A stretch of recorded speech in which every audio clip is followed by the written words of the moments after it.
அதனால் இப்போ இடி என்ன பண்ணியிருக்குதுன்னா ஒரு நீண்ட கடிதத்தை அனுப்பியிருக்கு தமிழக பொறுப்பு டிஜிபிக்கு. முக்கியமான போர்ஷன்ஸ் மட்டும் படிக்கிறேன். பேங்க் ஃப்ராட் கேஸ் தொடர்பான இடி வழக்கு ரத்து செய்யப்பட்டு விட்டது. ஆனால் அந்த வழக்கை நாங்கள் புலனாய்வு செய்தபோது கிடைத்த ஆதாரங்கள் வேறு பல குற்றங்கள் நடந்திருப்பதை உணர்த்துகின்றன. நாங்கள் அந்த சோதனையில் சேகரித்த ஆதாரங்களான photos, WhatsApp chat, document and seize பண்ண ஃபோன்ஸு இதையெல்லாம் நாங்கள் ஆய்வு செய்தோம். அப்படி ஆய்வு செய்த போது சமீபத்தில் உள்ளாட்சித்துறையில் நடைபெற்ற அந்த பணியாளர் தேர்வில் 25 லட்சம் முதல் 35 லட்சம் வரை ஒரு பதவிக்கு லஞ்சமாக வாங்கப்பட்டது என்ற விவரங்கள் எங்களுக்கு தெரிய வந்தது.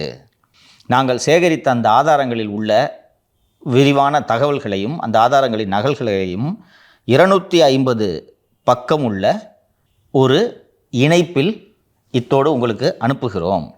நாங்கள் சோதனை செய்து பார்த்தபோது 150 கேண்டிடேட்ஸு லஞ்சம் கொடுத்து பணிக்கு சேர்ந்திருக்கிற ஆதாரங்கள் எங்களுக்கு கிடைத்தது. அந்த 150 கேண்டிடேட்ஸோட ஆதாரத்தையும் அண்ணா யூனிவர்சிட்டி ஆன்சர் ஷீட்டையும் ஒப்பிட்டு பார்த்தோம். அதாவது எப்படின்னா 150 பேர் இங்கே லஞ்சம் கொடுத்துருக்கான எவிடன்ஸ் கிடைக்குது. அந்த 150 பேருக்கு வேலை கிடச்சிருக்கணும்ல, அதை நாங்கள் ஒப்பிட்டு பார்த்தோம். 150 பேருக்கும் வேலை கிடச்சிருக்குது.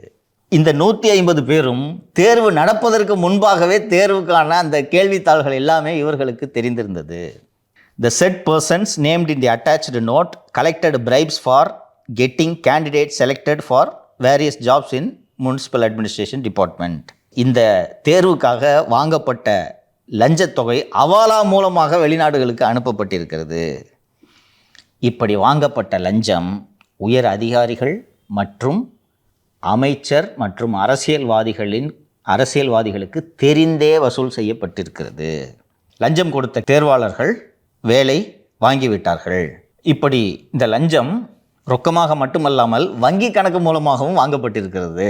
Many candidates made it to the list by bribing.